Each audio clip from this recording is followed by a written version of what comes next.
we had another family move in right next door to us.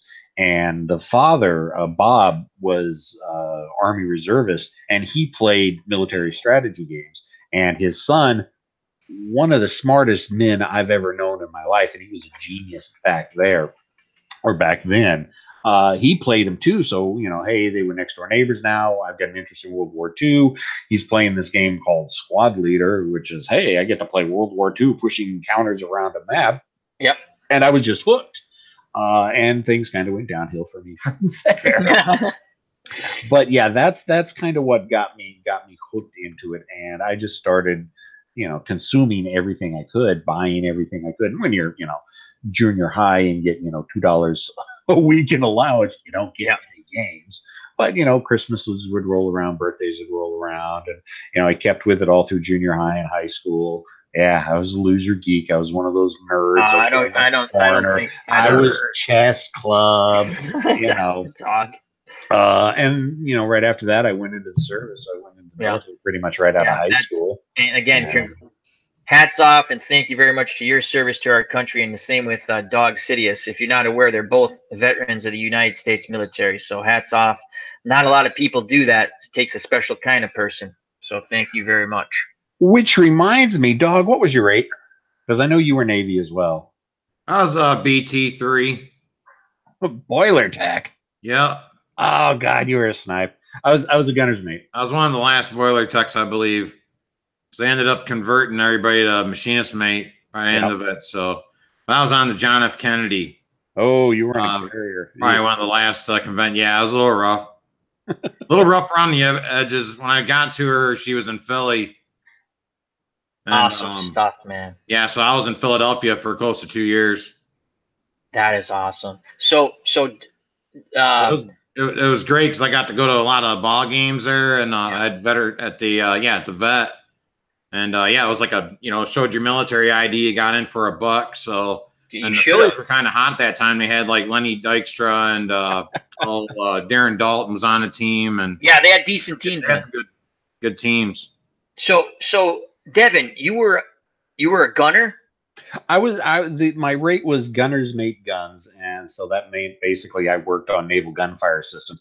Gunner's mates at the time were broken down into two different specialties: gun systems and missile systems. I was the gun side of things. They've converted, or they've merged both the missiles and guns. The squirrel's going to come out in me now. Did you get to shoot him? Did you get to shoot the guns? I have put a lot of rounds downfield. I was mainly there were 3 weapon systems I was rated at specifically. The 3-inch 50 dual gun mount system, which you really don't see anymore at all. I think one of the ship I was on was one of the last ships that actually had the 3-inch 50s on it. Then I went to the 76 Automalera, which was primarily an anti-aircraft gun, but also do surface combat, and that's an Italian designed gun. It's a nice gun, 76 millimeter, so it's basically kind of the same caliber of that most tanks used in World War II. And the version we had was an 80 round a minute capacity fire. 80 rounds a minute, holy cow! Well, and the funny thing is, we didn't. Wow. The Italians were the ones who designed this gun system, the Automalera gun system. Was that from World War II? No. This was a modern design. This was the 70s, 80s. But the Italian version of the Automalera was rated at 120 rounds a minute. Wow. We didn't even have the fastest firing version, but I was also small arms expert. The second and third ships I was on, I was ship's armorer, so I got to play around with 25 millimeter chain gun, the 50 cals, the M60s, the M14s, 45s. That was my bread and butter. That was for several years when I was out in the fleet. That's all I did was I sat down in the armory. I played with the small arms, and that's very cool, my friend. Stories I could tell. It was kind of funny because I got a lot of buddies of mine in the Marines. As once you're service, you just start finding a lot of other service guys because civilians don't get us. Civilians don't really understand us veterans. Wow. But I got buddies of mine in Marines, and I put more rounds downfield than they did. So it's what I did. Cool. Now, Dog, so you worked on keeping the ship going then, right? If I understood, pretty much that's what That's cool too. Yeah, like that whole main space, like it generates electricity, keeps your showers warm, and sends stuff. You know, there's auxiliary systems too, if you will, right? So, but you know, your main job. I mean, as far as the main purpose of is to turn the screw, right, to make sure the propulsion, right, and then after that, we also sent steam off to the catapults. To send the jets off, right? So it's kind of to help them start up, right? It's like a because they wouldn't have enough runway. They would just basically go right in the water. If, they don't have enough runway basically to.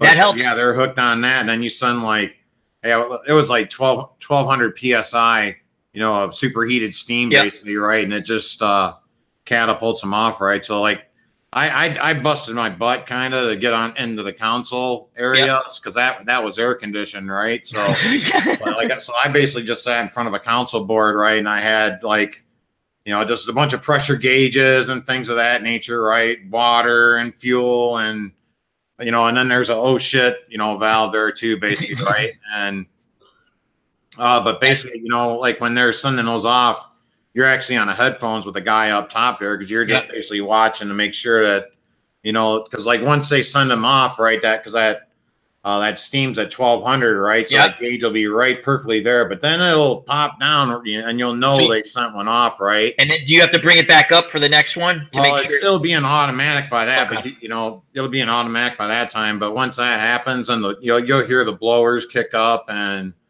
things of that nature, and you're just basically making sure that it stays automatic. If not, you got to take over and make sure it gets there, or you can't. So between you and Devin, what pops into my head, the movie Sand Pebbles. I can picture you guys on that gunboat in China. Oh yeah. There are two jobs that are extremely difficult, hard, dirty, nasty jobs in the Navy. Snipes are one of them. Bosun mates are the other one, and I'm glad I was never either one of them because those guys worked their asses off.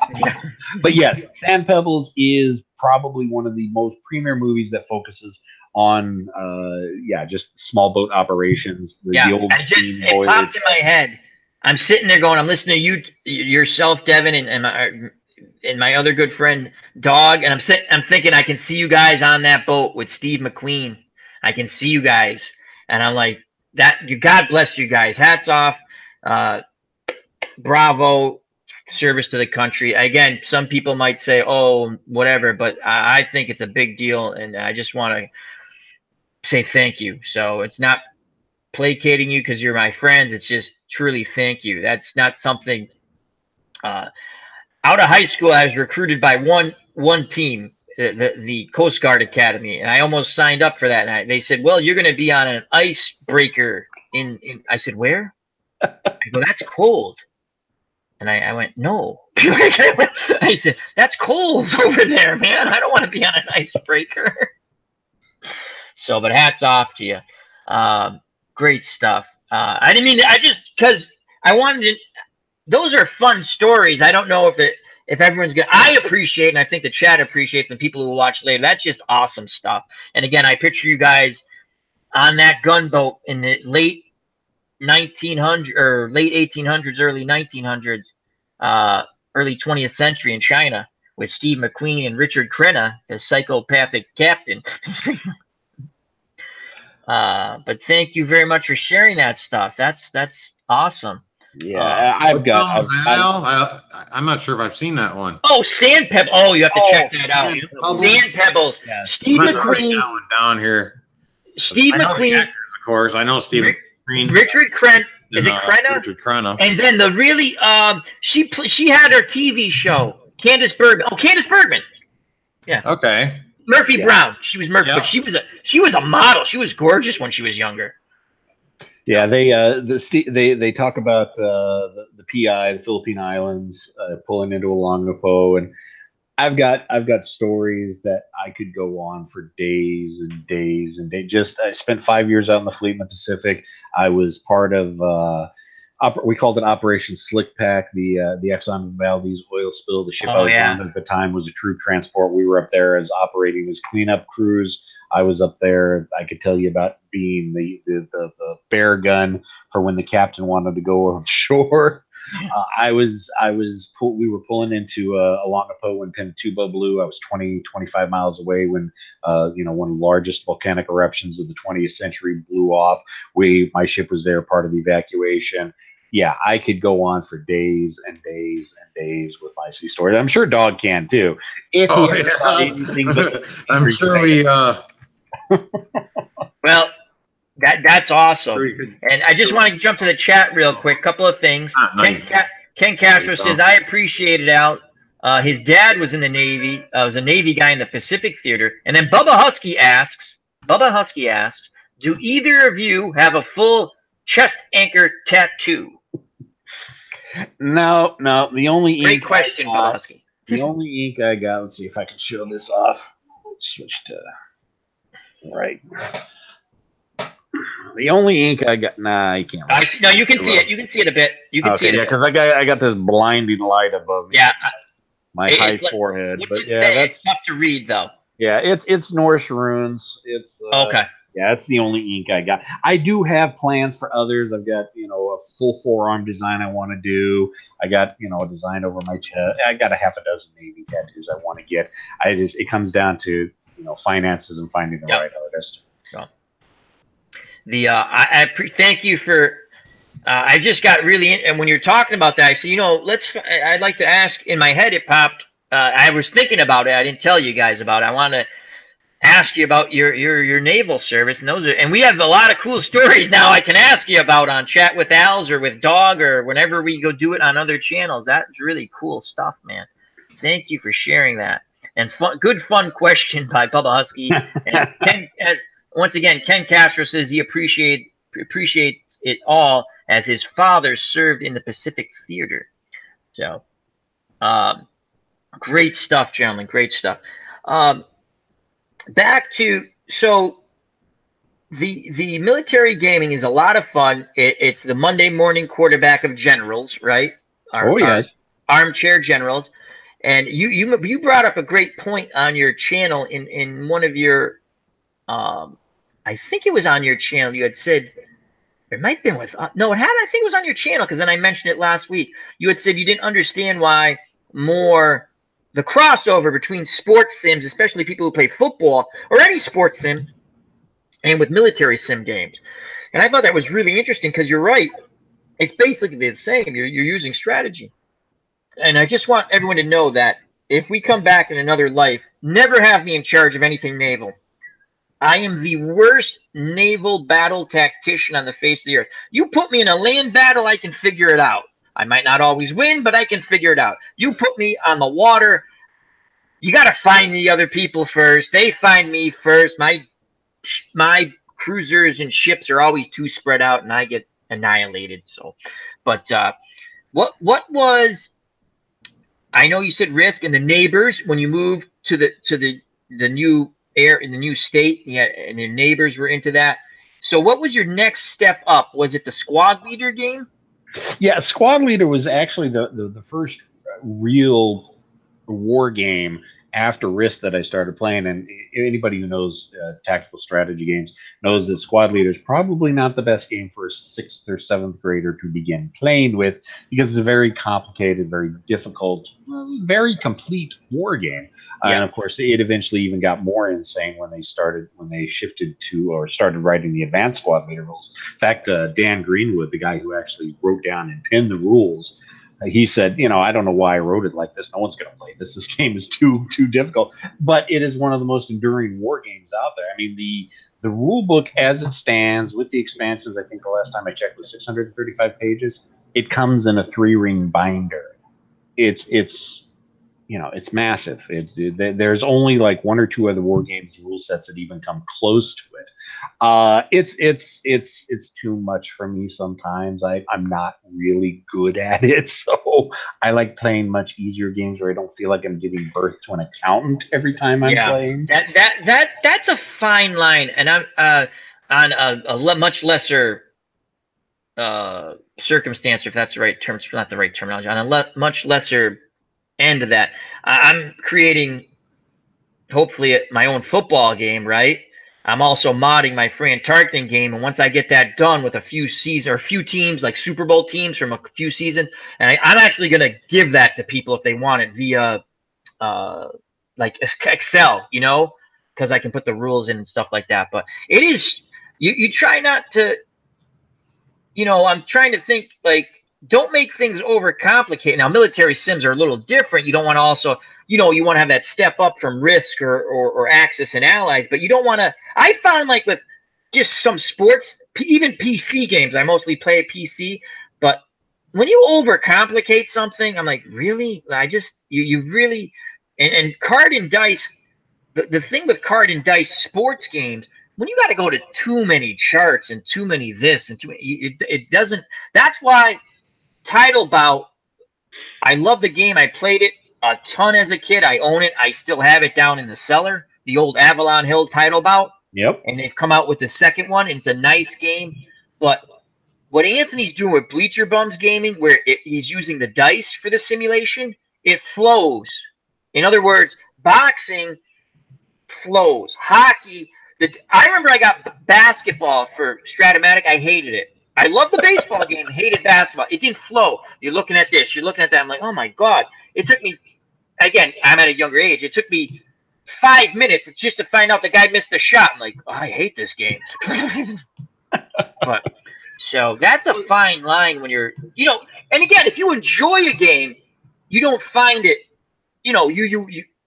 someone else, it might be your cup of tea, not someone else's. But yeah, that's a fine line with the whole. And the thing rules. Is, though, I mean, if you start getting into it, there are the people that really grok on the heavy rules, heavy realism aspect of it. Now, granted, it's a niche group of a niche group of a niche group. I mean, honestly, because there's not that many war gamers out there to begin with, and there's not that many that are into tactical gaming, and there's not that many that play Advanced Squad Leader because it's a lifestyle game. The guys who are good at Advanced Squad Leader, that's all they play.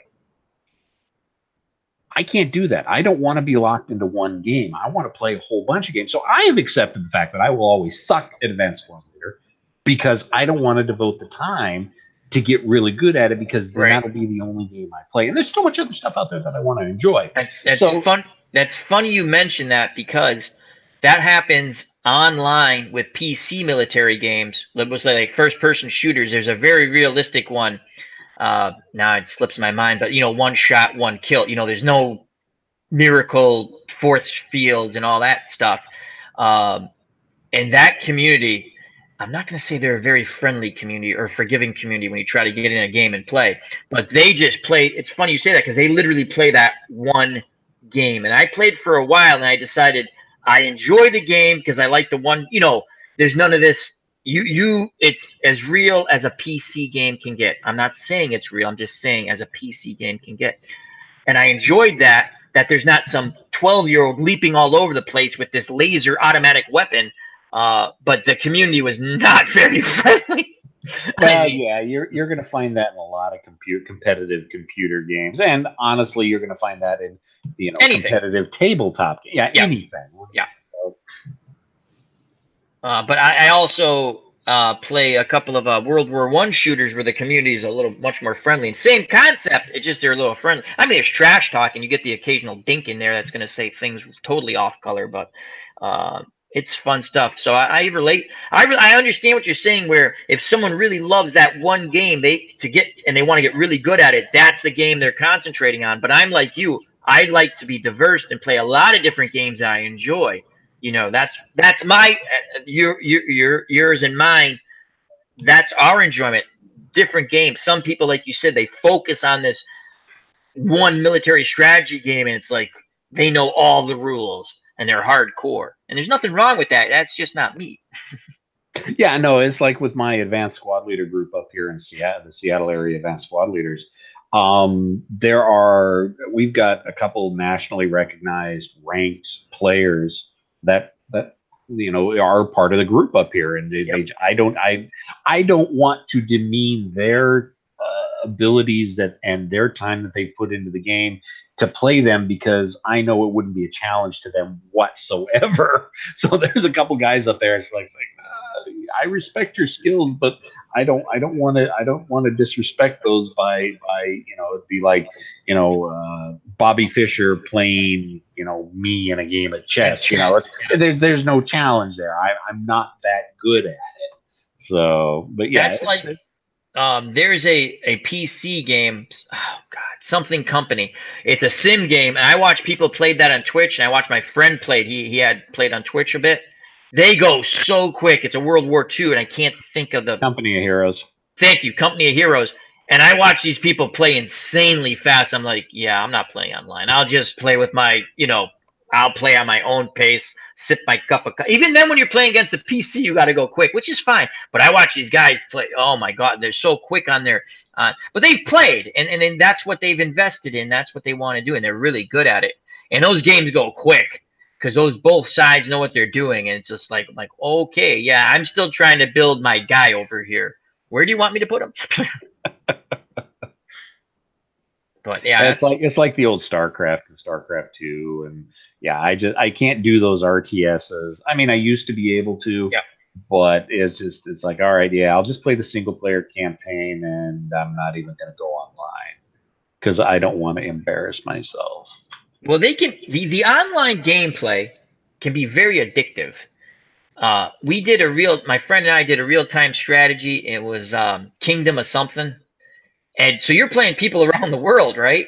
And even when you're not playing, they can attack you. You set up your defenses so like you're going to sleep and stuff. So we'd be at work and I go, hey, check out my little fiefdom there, right? Make sure no one's attacking me. And you go, and my friend come back from lunch break, goes, yeah, your chickens are fine. There's always these chickens walking around, the magical chickens walking right through the buildings. It was hilarious. You couldn't kill them. I wanted to try to make them into super soldiers, chickens that never died. And one night, I knew you're addicted to a game when I'm playing, I'm building up, and you make friends with people in the community, right? And I didn't realize the side I joined was really hated, but they welcomed me in, so I joined them, right? And I didn't realize we were surrounded by enemies. And next thing you know, like I'm getting things and I'm playing. I'm talking to my buddy Chris, who I work with, and he went to bed. I said, yeah, I'm going to go to bed soon. It was a Saturday into Sunday morning. And a lot of people that the server we were on, again, I didn't know were from Europe. So they're playing at different times, right? And I'm right about to go to bed. And I'm like, who's launching this huge attack against me? That's not an AI attack. That's like a real person attack. So I battled this person till like 4 in the morning. Of course, I wasted all my resources, and now I see his buddies coming. I'm like, oh, nuts. Needless to say, it did not end well for me. So that can happen when you're in those types of games. So. Oh, yes. It's like any other addiction. You just got to know when to cut it off and know how to. Yeah, I stopped playing. When fake chickens become more important than almost anything in the world, I'm like, chicken's okay, for God's sakes. So that's let me take this real quick. I got to run to the head, and I'll be right back. Absolutely. We're going to turn it over to Dog once again. And Dog, tell us what's coming up tomorrow when we're going to be live on Dog Sidious's channel.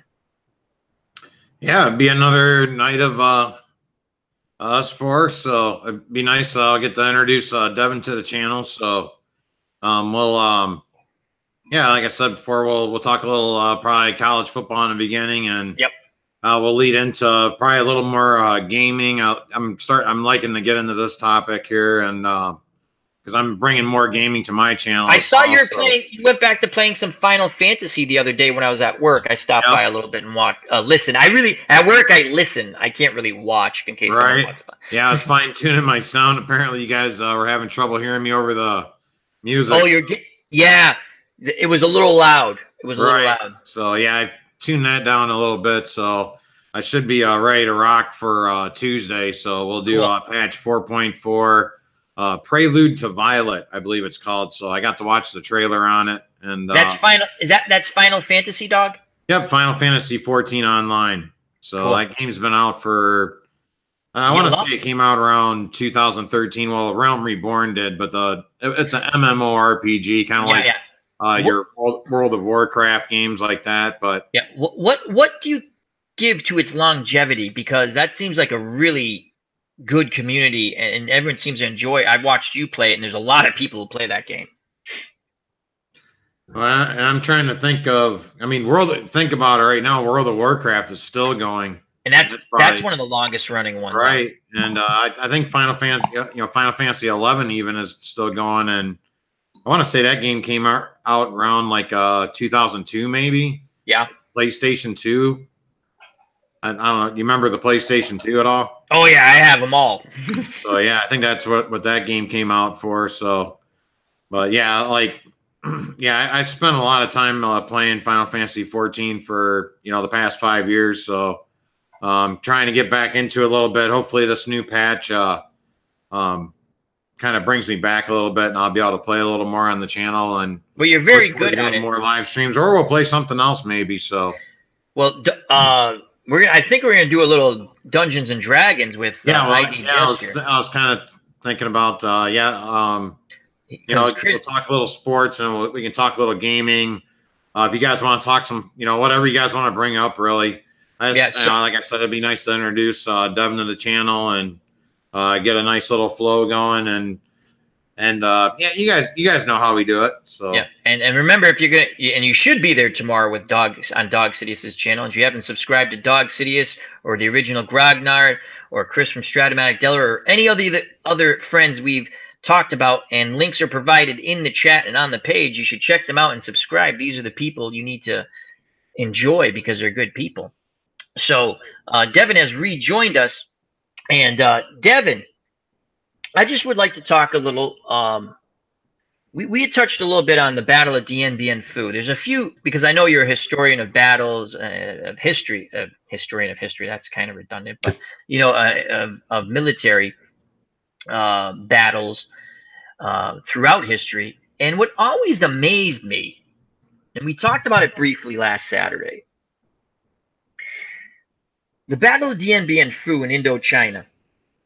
Quick history of Indochina, my quick summary of it. I'm not an expert. After World War II, the French wanted their colonies back after they told, my understanding from reading and watching things, they had told the United States, no, we have no interest in our colonies. The United States then told the Vietnamese, we'll back your independence, and everything gets changed because the French wanted to go back in there, and they were our ally. So the French now turn and fight the Vietnamese, who are now funded by the communists, and we're not going to, after the whole Korean War thing, we're not letting anybody fall to communism. That's the whole thing, stop the Red Menace. And so the French, I want to say for a few years, are fighting with the Viet Minh, as they're called. The Viet Minh are fighting for the freedom of their country. The French are fighting to hold on to their colony because there's a lot of valuable resources there that they don't want to give up. The French try to suck them into one big battle. And the whole theory was, let's get ourselves surrounded to say, hey, look, you guys have all the advantage. Come get us. Not really a good theory. I mean, it worked. They came and got them, that's for sure.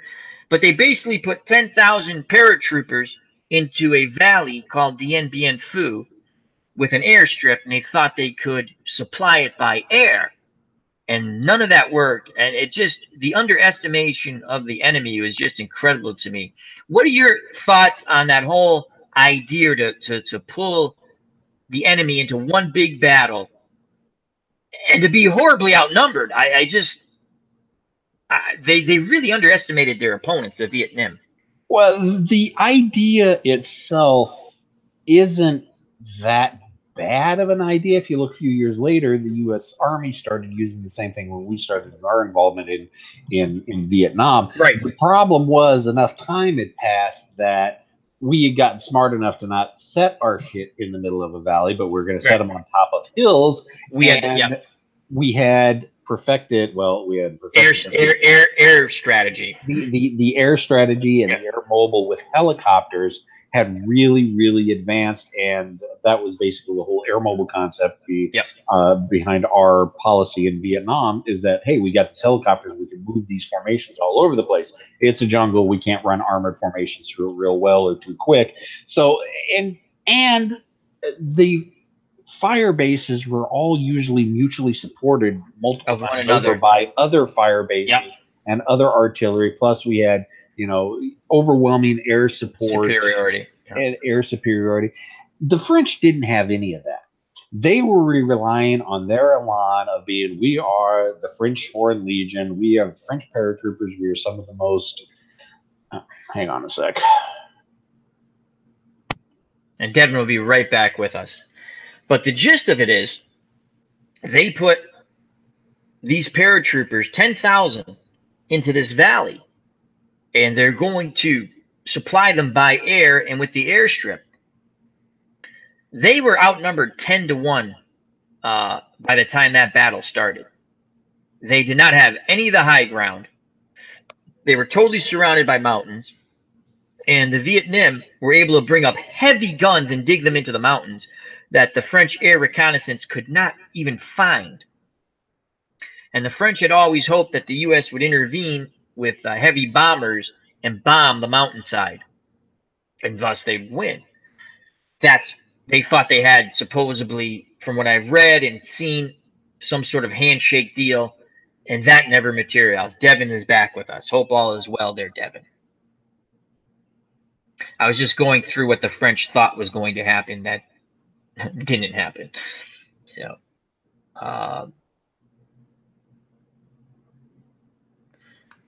Are you muted, Devin, maybe? I didn't mute Devin. Oh, nope, I was muted. I muted myself. I apologize. I'm not kicking him out like Chris by accident. Don't worry. So I was getting a little worried, man. Well, Dog was going to put me in I better look timeout. for my rosary here. Hang on. I got to get mine too. So some of the basic failures of the French high command is that they put themselves in a valley. And Dog, you will understand this reference, that they gave up the high ground. You cannot beat me. I have the high ground. Right. So yeah, putting yourself in a valley when the enemy, Just like Obi-Wan against Darth Maul. Exactly. That's right. You put yourself in a valley in a situation where the bad guys are going to be up on the hills. You're going to have a bad time of it. There's just no getting around that. Because they're shooting down at you like fish in a barrel. Exactly. Plus, when you're usually down low, you've got no place to retreat to when you're surrounded by mountains on all sides that you've let the enemy occupy. So, and a lot of it came down to the French were just way overconfident in their abilities. They thought they were just fighting a bunch of pig farmers who had been repressed by the Japanese and been repressed by the French for all these decades. Yep. And, they was a third world backwater country. Nobody really thought that the French could lose. Yeah, well, that's not that. It's who's the Viet Minh general? Jap. Yeah. They did. He was actually a really smart man. Yes, he was. And the French were not counting on his intelligence and his strategy to be able to beat him. It was hubris. It was a lack of oversight, a lack of intelligence, and putting themselves in a situation that it just really wasn't winnable. I understand why they were doing it. I understand their reasonings behind their decisions. But, hindsight is always 20/20. Right. Now, I understand the decision to draw them out. I get that. They didn't, you already stated, they underestimated their opponent. And, I get it. You wanted to draw them in, so you had to bait them. You had to bait them and say, look, come get us. We're right here. You say you can beat us. We put 10,000 guys in this valley, paratroopers. We're here. Come get us. And everything went wrong from day one. The airstrip got totally destroyed. That was out of commission as soon as the battle started. And the high ground, they had like these little sub bases, I guess you could call them fire bases, that they lost, and they had to try to retake. They lost, they retook. And there's I believe it was on the History Channel. They did an excellent documentary, the 54,000 Day War for Vietnam, and they started off with the Battle of Dien Bien Phu, the French involvement. You know, it just, I don't know. It's and the French, they only surrendered because they ran out of supplies. They would have fought probably to the last man. If you run out of ammo, and the other side shows up, you put your hands up and hope they don't shoot you, I guess. You know, but it's just a bad tactic. Had they had heavy bombers, had the French had their own heavy bombers, it might have worked. And again, I think they thought they had a handshake deal or a nudge, nudge, wink, wink with the U.S. that maybe heavy bombers like B-52s or something like that would come in and ravage the mountainside. Sort of like when Khe Sanh in 68, the Tet Offensive, that there was no way the U.S. was going to let Khe Sanh fall. And they literally, there's a famous picture or just video footage of the foliage, the tree. There's nothing left for miles. They literally bombed the bejesus out of the perimeter at Khe Sanh to make sure that base was not going to fall. So, and that had the French been able to use that tactic, which they did not have the firepower, like you stated, they did not have the resources to do that. Again, to draw them into the battle was a good thing, but they didn't have the resources, that's for sure. And the consequences were very grave for those paratroopers who were in Dien Bien Phu. And the other amazing thing was they had paratroopers volunteering to go reinforce their fellow comrades, which is amazing to me. What are your thoughts on that, Devin? That doesn't surprise me at all. When you get to units that are high elan like that, Rangers, SEALs, Marines, you know, whenever you have a hardcore warfighter group like that, you don't leave your brothers behind. You know, Black Hawk Down. How many times did we see the guys were just absolutely exhausted? They would fight their way into the position, and they would fight their way back out repeatedly, trying to get their brothers in arms back out. So no, it doesn't surprise me at all. It surprised me in the least. That's just the warfighter mentality. Is that you don't leave your brothers behind. You don't let your brothers down. That, yeah. So yeah, like that just doesn't surprise me in the least.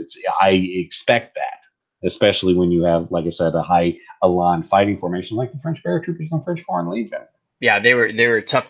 There was again, I don't remember the colonel's name, but he had went to one of his underling, one of his sub commanders. I can't remember if it was a captain or another colonel, and he told him, you have to take these bases back, like the ground they had lost. And the guy did, right? And he said, we took it back, but I lost some of my best men to lead the troops, and we don't have the supplies to maintain these attacks. Because they fully felt, and if they were properly supplied, who knows, even without the high ground, maybe they could have held out long enough that somehow they could have done some damage. And they put a lot of damage on the Viet Minh, because the Viet Minh, as General Giap changed his strategy, because the morale of the Viet Minh was waning tremendously, where they went to basically a World War I, well, not a war, they dug their way, basically. They dug trenches to get closer and closer to the French lines, because the French inflicted so much damage on them, as much damage as the Viet Minh were putting on the French were giving it back in tenfold, but they just didn't have the supplies and things like that. Well, it's the Giap through, I think it was 5 divisions at Dien Bien Phu, and all 5 of them were just bloodily mauled by the end of the fight. At best, it might be considered a Pyrrhic victory for the Viet Minh, because they took the position, but they lost more. They lost it. But from a political standpoint, it was a huge victory. It was a coup. It was what kicked France out of Vietnam. I mean, so when you're looking at conflicts, especially more modern day conflicts, you may end up losing the battle, but you could win the war out of it. And that's kind of what happened. The same thing that happened with us with the Tet Offensive. Tet Offensive, yeah. In Vietnam, we won the Battle of Tet, but it cost us. Oh yeah, but it was perceived a big, as your terminology, a big coup. We won every battle in the Tet Offensive after the initial success of the Viet Cong and the North Vietnamese.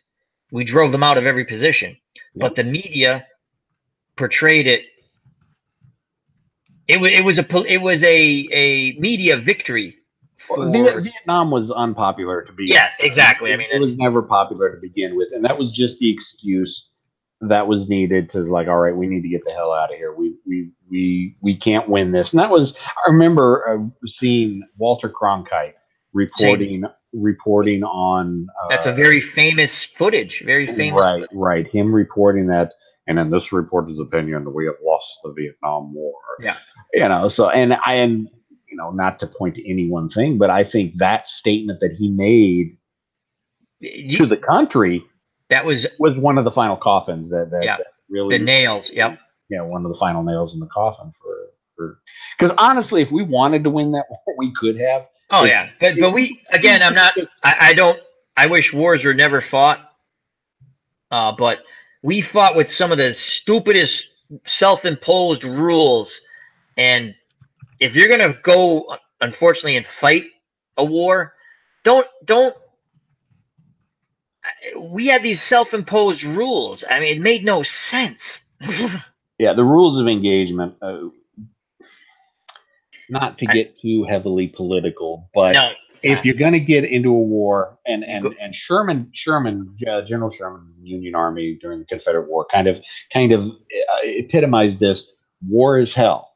Yep. If you're going to go to war, you're going to do everything you can to destroy the enemy, but help them rebuild up afterwards. Sherman's whole thing was hard war, soft peace. Yep.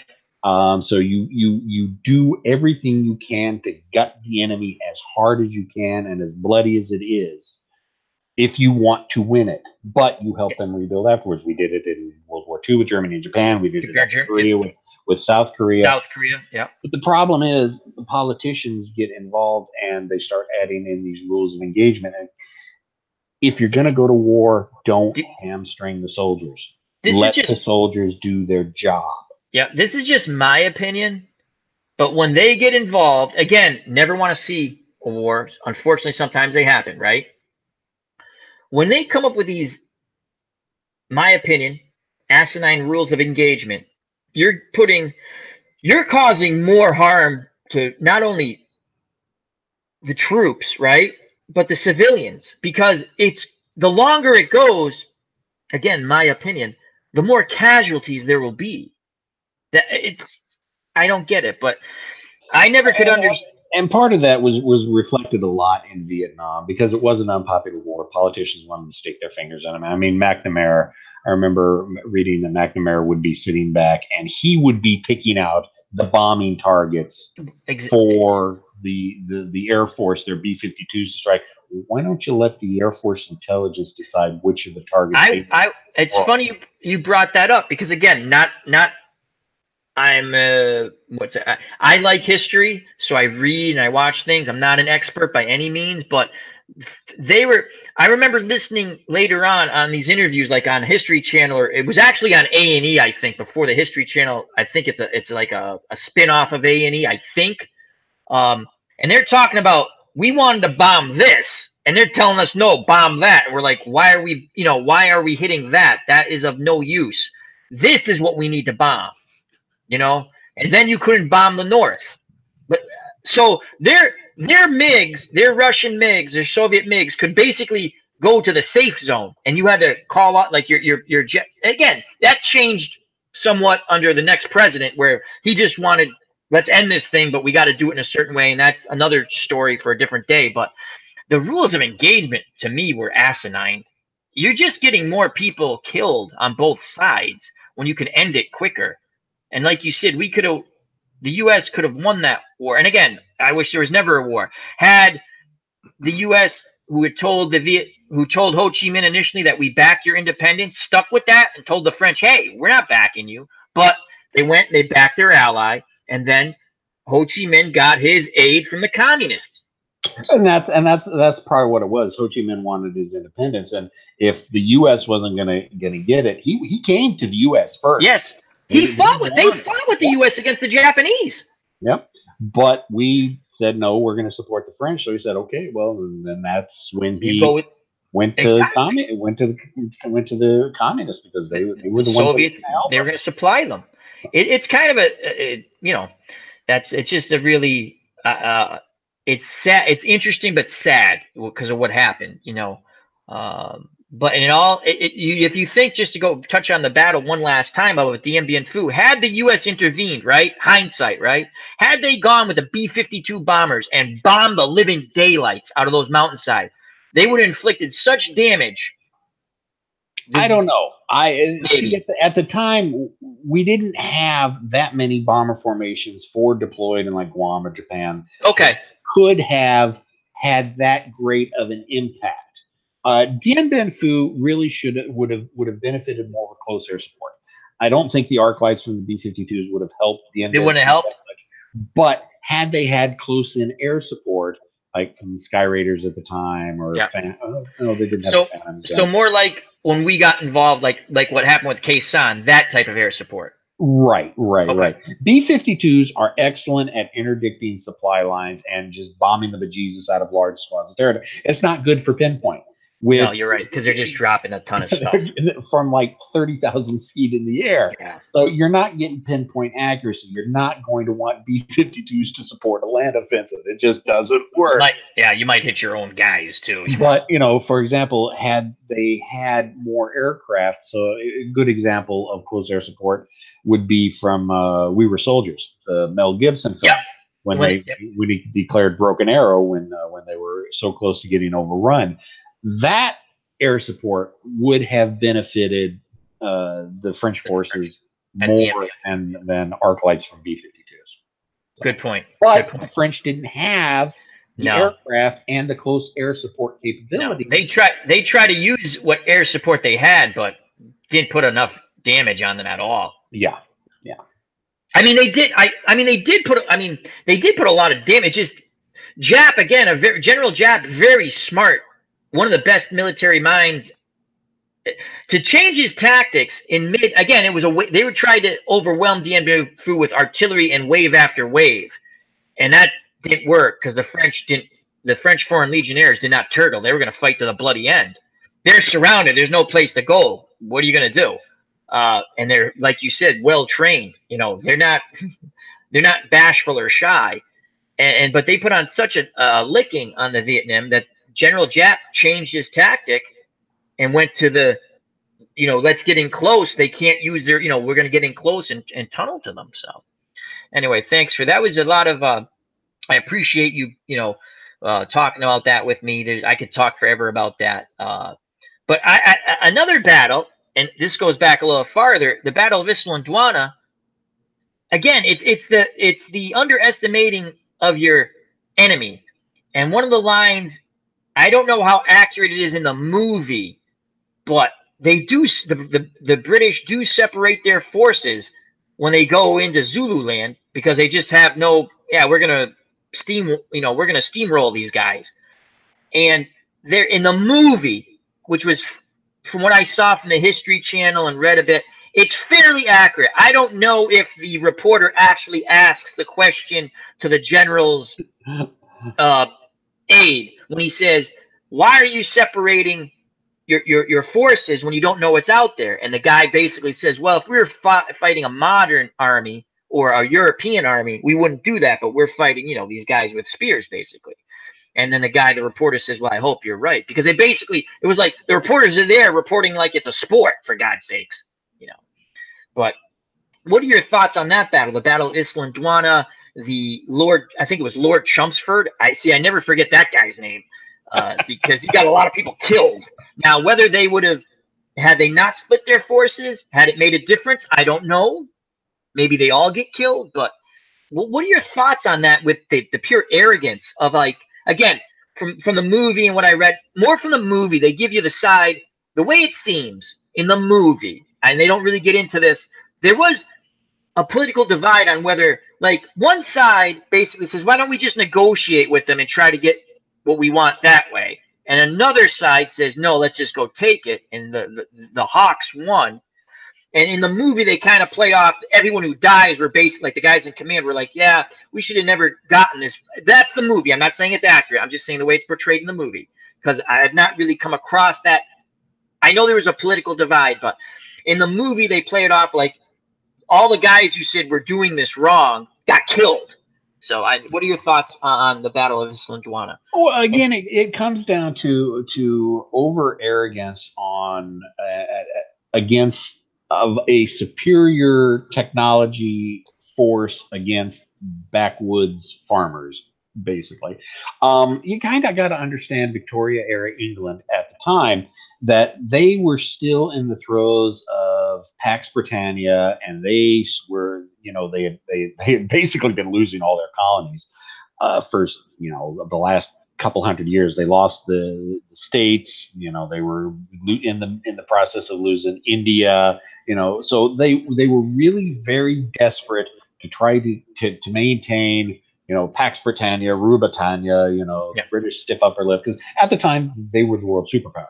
Yeah, there's no doubt. The sun never set on the British Empire at one time. Exactly. And the only place that they could continue to expand that would be Africa.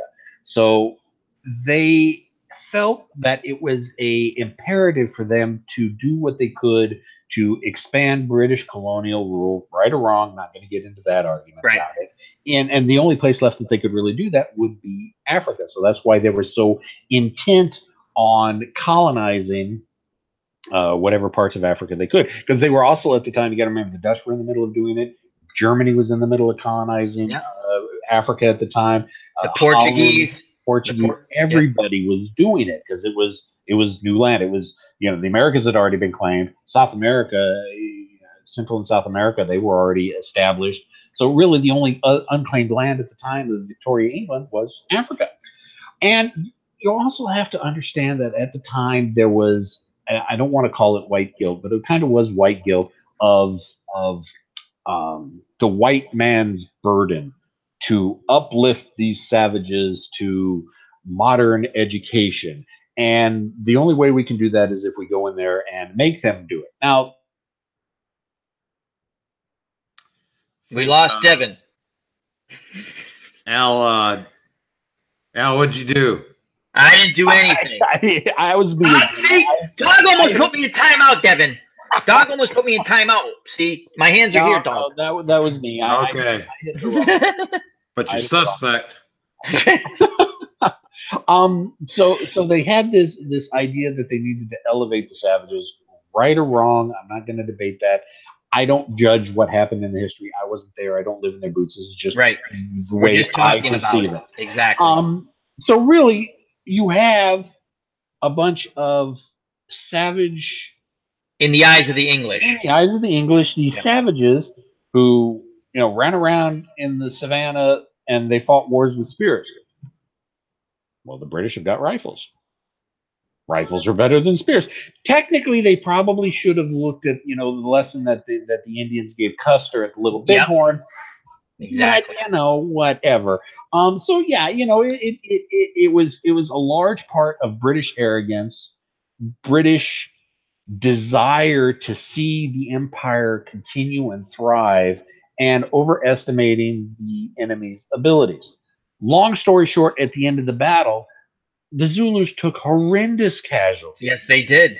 It would, they couldn't even say it was a Pyrrhic victory. The British won the fight. And the Zulus were just decimated.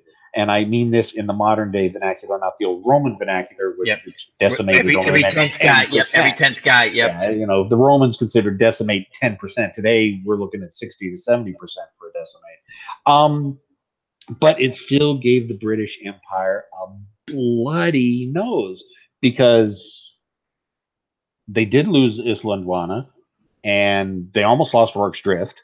Yep. And it showed that, hey, we can't really discount these savages because they just kicked us in the teeth and we're the world superpower. And it was, for that victory, it was basically the end of the Zulus, because the British turned around and goes, now we're going to annihilate them. Then the British decided, all right, white man's burden is off. They bloodied our nose. We need to take revenge. And again, no, I'm not saying right or wrong. No, we're just talking. We're just talking. Yeah, exactly. We're talking. I got to give that caveat out there though, because yeah, I know, because people will sit there. Yes, exactly. They will get so offended. No, like I said, I will say we're just discussing history, and my whole point is because you helped me find that game, the Battle of Islandwana, which I love. I play it, and I put it on my channel, and it just interests me. I always wondered, what if they had the column together? Would they have been able to hold them off? Because you're right, they inflicted a ton of damage on the Zulus. And to the Zulus' tremendous credit, they just kept coming and coming and coming. But they lost so much manpower, and then, like you said, they bloodied the nose of the great empire that they were pissed. And quote unquote, the empire struck back. And it was done. So what the Zulus were hoping for after that, because they didn't invade into South Africa from Zululand, they didn't have the capability because all their manpower is basic. A lot of their manpower was knocked out. Was they thought the English might sue for peace, and that's what they were hoping for. But again, they failed to realize that Britain was in a very precarious state. A very precarious point at that state, like I was saying with Victoria, England at the time, is that they were struggling to hold on to the empire, and they were going to do anything it took, because it would have shown weakness to their other European powers, and they weren't going to have that. They just you're not going to have that. Again, not judging what's right or wrong. I'm just giving you my opinion on why they did something. So, but yeah, it's very interesting to me because they really, it's just, and the arrogance, again, from reading and just see the reaction time. Again, I'm not saying they could have got to the other column, but they took a really long time to decide, yeah, we better go help them. The movie shows that. What I've read shows that.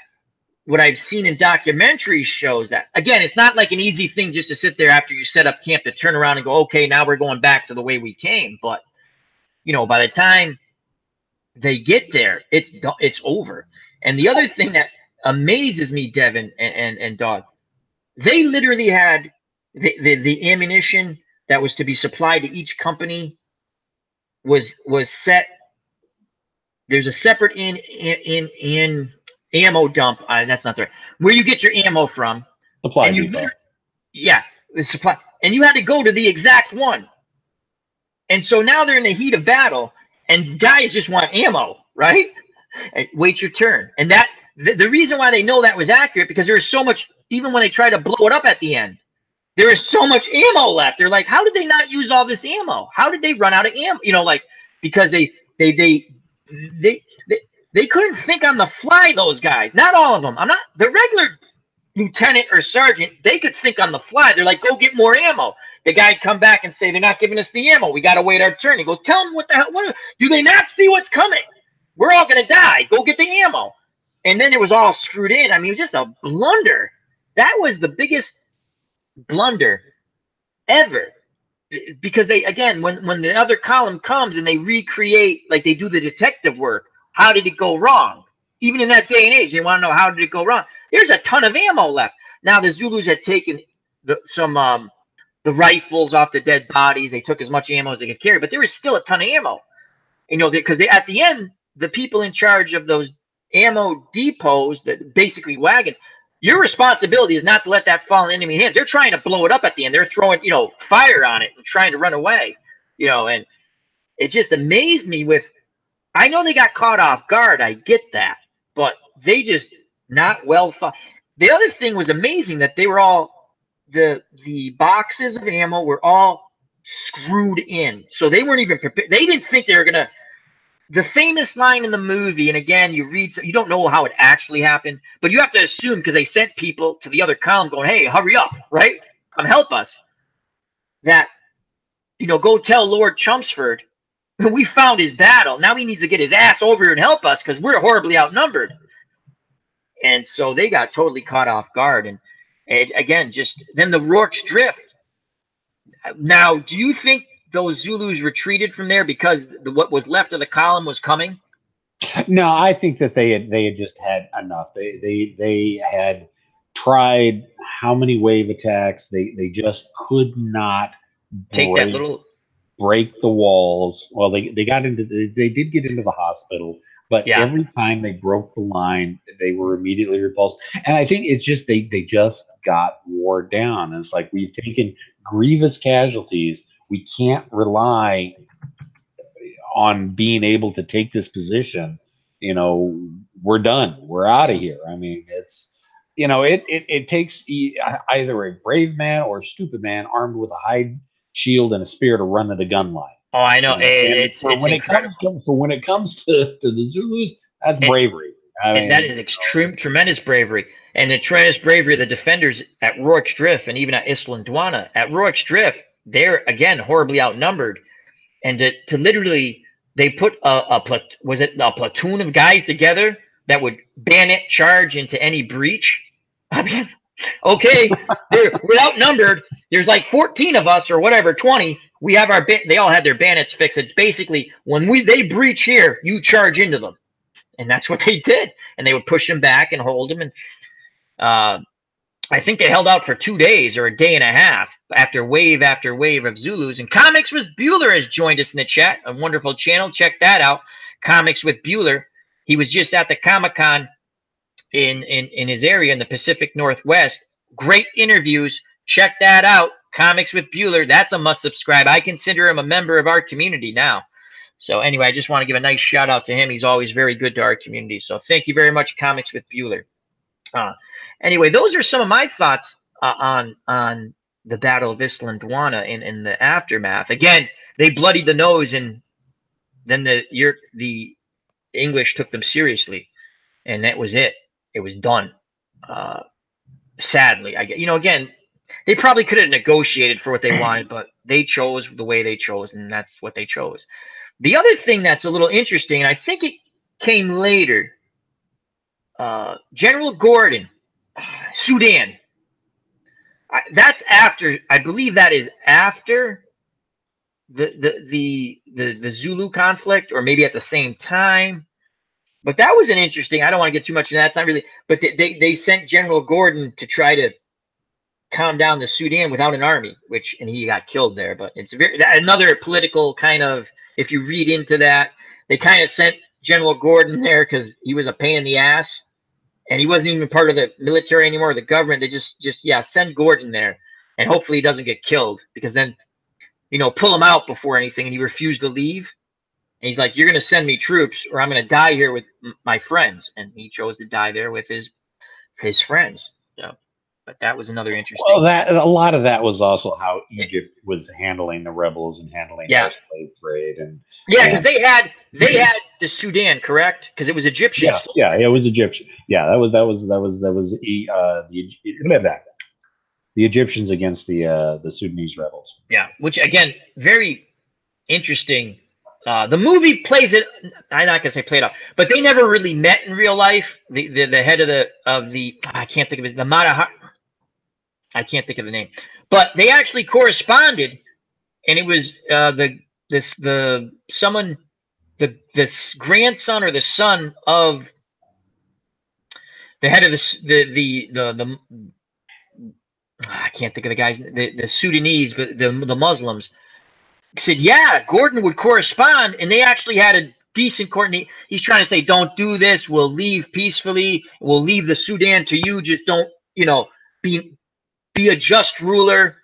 And he wanted Gordon to leave because A, he didn't want the English to come in, but B, I guess he respected him for what he did, stopping the slave trade in Sudan at one point, and he didn't want him to die. Unfortunately, Gordon stayed and died with the Egyptian troops, who we considered, and the other people there. They were his friends. He wasn't leaving. They tried to pull him out. He said no. They sent the Europeans out. He refused to leave. And and again, I'm not as big of a historian on this from the movie. Those Europeans never made it because those boats didn't make it through. That's out of the movie. And I think that's accurate from what I saw on some things on YouTube and other things. But and that was a whole political thing that brought down the English government, I think. Yeah. That was a giant scandal that rocked. Yeah, because they basically set him up to die, and people didn't like that. So nor should you. Anyhow, those are a few, and you're right. They back to the Battle of Islandwana. They would have learned mightily had they took a look at what happened to Custard at the Little Bighorn. Another underestimation of what they were going up against. And then with Custard, what is your opinion? Like, there are people who under his command or in that unit of soldiers, the whole, with Reno and those other Captain Benty, they hated Custard. From what you read and see, and then you had guys who were with Custard who loved him, and they weren't going to help him at all. Again, that's the way I interpret that, because in everything I've read and seen, there were some cavalry troops who tried to break off. They disobeyed orders to try to reinforce Custard, but they had to retreat because they got beaten back towards the defensive position that Captain Benteen and I think he was a Major Reno they had, who was not the whole point was don't go into battle with people who hate your guts, I guess. Well, the one of the problems with Custer is Custer was an adequate Civil War general. Yeah. The problem is he started to believe his own legend that he was starting to... His own press clippings. Yeah. Exactly. He was starting to believe that a little too much, and he was a narcissist. Most successful battlefield commanders, or notorious battlefield commanders, however you want to look at it, are narcissistic. It kind of goes hand in hand. Take a look at Patton. Yep. I mean, Patton even described himself that he was a prima donna. Yeah, he did say that. But again, it's kind of at the same point that he bought into kind of the white man's burden of having to uplift these savages. Again, that's not us saying it. That's exactly that's so before anyone starts jumping down our throat. We're just repeating history of the time and buying into manifest destiny that the United States needed to spread, and that it's like, all right, these are just savages, and we're going to do what we can to whiteify them, or whatever term, to bring them up to from not being to what standards they And Custer started to believe his own legend, and add that in with the narcissism and his belief in the manifest destiny, and also not paying attention to his reconnaissance report. Like, oh, they're just a bunch of savages. There's no way they can put together this huge raiding party against it. It's just women and children. We don't have to worry about it. Oh, what's all those horsemen coming over the hill? Because that's what they thought they were going to run into. A bunch of women and children and some warriors. And that's not what they ran into. And that's got to be, that was one of the, on the History Channel, they did, I forgot, it was like detectives, historical detectives, where they told you exactly how the battle went, just because where you could see where the shell casings were, okay? And they know where the individual soldier. They almost know where everything happened. It was incredible, and they explained it all how they knew about this. One, they had eyewitnesses, things they read, and throughout history. But they forensics. It's a forensic. They actually did it forensically. Yeah, Battlefield Forensics, I think, was the name of the show. Yes, that's I used to enjoy that. And they said this is where they set up their defense line, and you can see at first it's organized, right? Because they say it looked like guys were standing so far apart, and they're firing when they're supposed to fire, and they're looking where the shell casings dropped. It made sense, right? And then the panic sets in because they can't slow down the enemy, and their comrades are dying next to them. And what happens is they all start pushing back up towards the hill. And it was just that was one of the when I think about that, I'm gonna say, but like in all of these, like Custard with that battle and the Battle of Islandwana, at the end, it's always what's left. They start to bunch together because it's nature. I mean, strength in numbers, and I guess you don't want to die alone. That is the worst scenario. Even when I watch or read that, no matter whose side, whether, whatever, you sit there and one side is just, you're sitting there going, that's got it, like the Alamo or something. You're goners. There is no tomorrow. And you sit there and you go, wow. But forensic battlefield detectives or something. Yeah, that was very interesting to me. So anyhow, those are a few of the historical things I wanted to touch base. I got a million more, but That's I'm glad you were able to indulge me with a few of my questions and things like that. Um, so what is coming up? Again, you hit your 1,000 subscribers, and if you haven't subscribed to the original Grognard and Devin, please do. It's a wonderful channel. If you like military strategy games or just learning about things, because he gives you, like the Eastern Front campaign you're playing now, it's very interesting the way that game is played, because the Soviet tanks, because I think it's all tank units, correct? Yeah, yeah, it's all It's a tank batch, one of the major they have to be within like a hex of each. They have to be right next to each other to be considered in control and supply, if I'm understanding that game correctly. in command and control, yeah. Yeah, thank you. And that to me is a real difficult way to play. There's no like, yeah, let's dart these guys around the side. Yeah, that I think, you know, you get to the kind of the older games, Panzer Leader, Panzer Blitz, where you didn't have that kind of doctrine control, and you could just basically scatter, you know, the Soviets wherever you wanted to go. But in Eastern Front tank league, you definitely have, all right, you can move them out if you want, but if they're not within their command and control radius, they're going to be useless. Well, they're not going to be useless. They are going to suffer to their morale if they get shot at. They're going to suffer their ability to shoot at the enemy. So, you know, I could be separating the Soviets out more, but I don't want to be hit with those penalties. Right. So it definitely makes the game more interesting. Yeah, I've been watching, because you do it. What are you on, part 4 now? I'm starting turn 5. My next video will okay, yeah. So so I've seen through part 4. You're starting turn 5 now, but it's very interesting to me because I'm watching, going, my God, you got to keep these guys all bunched together, and it's you know, you think you could rush the flanks, you just by looking at it in a lame, you know, like, but that's not the way the game is played in that game. Now, do a lot of those games have? To me, those are really stringent. I mean, it's realistic. You have to stay supplied. Any game you play like that, whether it's on PC or on board, you have to stay within your, you know, risk an easier entry game into military sim games. You had to stay, you know, all connected to reinforce your other troops. So there's always that aspect, but is that the most stringent one you've come across? To me, it's really stringent. For the platoon and company level, which that game is, I have not seen anything that strict in any other platoon or company level game that I've come across. Now, how realistic is it? I would say in the early parts of the war, 1940, 1941, yeah, the Soviets were just crippled by the lack of command and control. I mean, almost all of their tanks didn't even have radios. You know, the platoon commanders had the radios, but the only way they could communicate with their other tanks is by flags. How are you going to communicate with flags in the middle of an armored engagement? So I could almost kind of see that in the early parts of the war, but by the later stages of the war, do I want to open up that can of worms? Because I'm sure there are some people out there who knows exactly the argument I'm thinking. The quality over quantity that the Soviets have always used is just taking troops and throwing them at the enemy. And that'll solve your problems. And people out there will argue, well, no, they started getting really good by the end of the war. They were on par with German.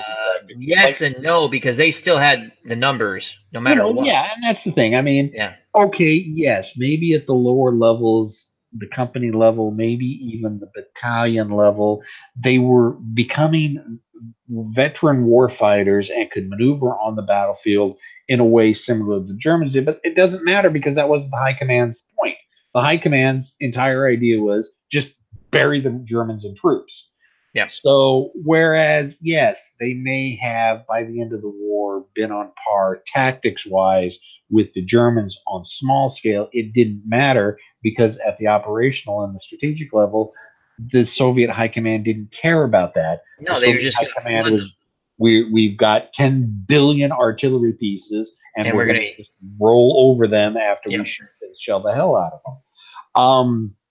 And that kind of has been the Soviet strategy since in a lot of things day one, because they do have the people. And you see that even through, you know, Soviet tactics through the Cold War up until, you know, the modern era, and even somewhat still today, we're seeing similar when they went into Ukraine, when they went into Georgia.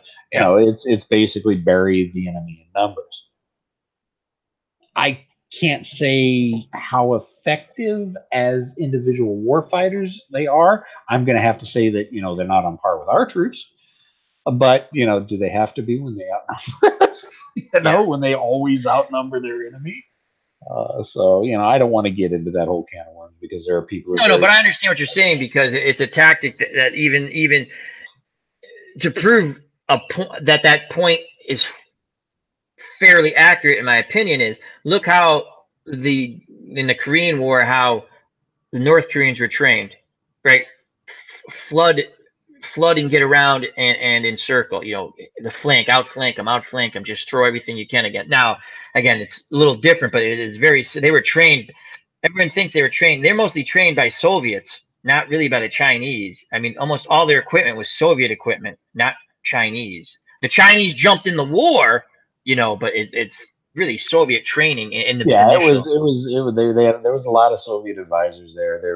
Their aircraft were MiGs. I mean, their armored forces were T-34-85s, Su-122s, which were, you know, it was all Soviet equipment.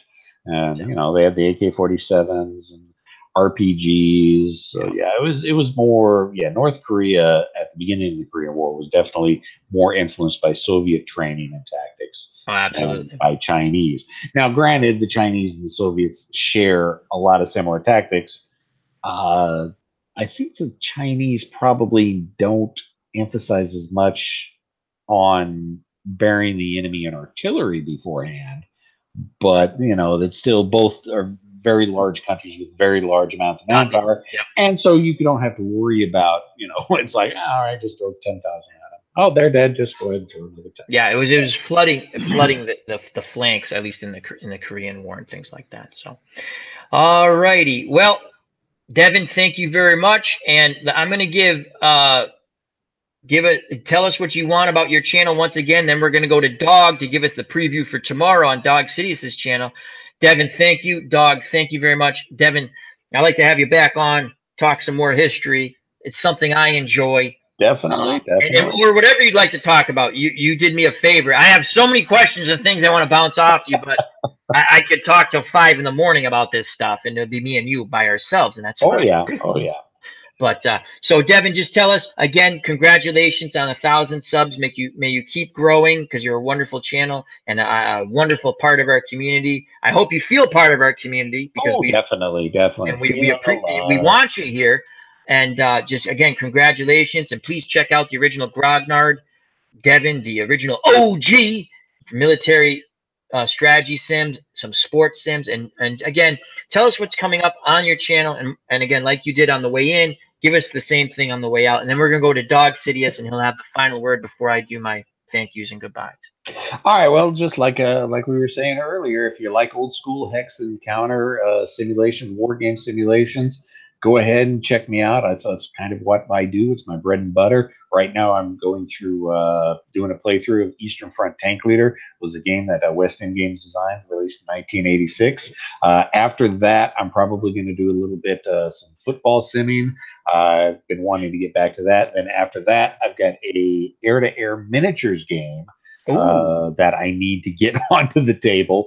The author of the system was kind enough to provide me with a set of the rules, so I kind of need to repay him by getting a video or two done for that. So that's in the pipeline, and who knows what I got. You know, I could say, you know, these are the next 5 games I'm going to do, but I'm so nebulous when it comes to, it's like, nah, I'm going to change my mind. I do the same thing.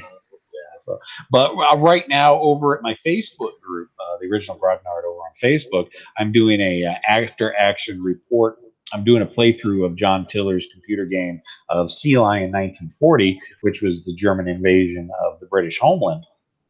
And the game, it's at the company level, company battalion level, and each turn is 2 hours long. So I'm playing through a day's worth in the game, which is like 9 turns, and then I go ahead and do an after-action report for that. That's all posted. I've got the first day.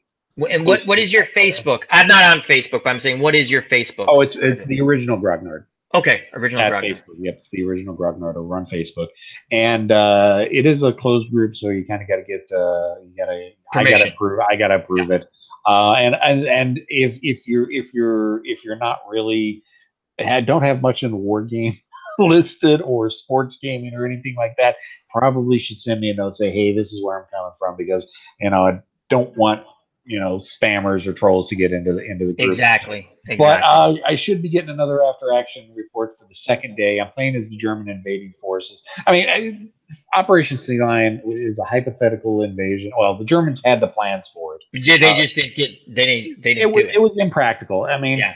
honestly, Germany needed to start planning and setting up what they needed in 1936 in terms of naval capacity to even be able to even think about doing Operation Sea Lion. But it's a fun hypothetical what if. Yeah, it's a hypothetical. Exactly. And I love hypotheticals and alternative history and stuff. Absolutely. I do that with sports sims. What if this team from the 50s played this team from the 70s? You know what? That's what I got. If anybody wants to see me do anything, always feel free to drop me a note. And like I always like to say, questions, comments, concerns, complaints, criticisms in the comments section. Absolutely. That'd be next time we have you on, maybe we can discuss the alternate that playthrough. That'd be really cool to talk about. I can do that, definitely. Awesome. Okay, thank you very much, Devin. Remember, check out Original Grognard. Thank you for being here, Devin. Hopefully you'll be with us tomorrow. Dog Sidious. Awesome. Dog Sidious, the floor is yours, my good friend. Promo tomorrow. Yeah, I'll see you guys tomorrow night on my channel at 10 p.m. Eastern Standard Time. So, awesome. Have a good night. Good night, everyone. Thank you very much. Thank you to Ken Castro, Comics with Bueller. Remember, Ken Castro, sports writer extraordinaire. Comics with Bueller, wonderful comic book channel. Check that out. Of course, our good friend Dog Sidious, we're all going to be on that channel tomorrow. And let's just do this as I can't move the chat here. Herb Pilgrim, thank you. Milt K, thank you very much. Moni G, Bubba Husky, and Ben Hogan, Jake, Fandom D Saint. Check out that wonderful channel, all TV and entertainment. So thank you very much. Chris from Stradmac, Delaware. He'll be joining us tomorrow. So hope you enjoyed the historical chat with myself, Dog Sidious, and the original Grognard Devin. Thank you. Till next time, health and happiness. Take care. Bye-bye. God bless. Ken, I will be talking to you, my friend. I'm going to try to, I got some things I have to do tomorrow, but I will be shooting you an email. I got your phone number, so we'll try to hook up tomorrow, Ken. So remember, health, happiness, God bless. And you know what's coming, folks. Peace!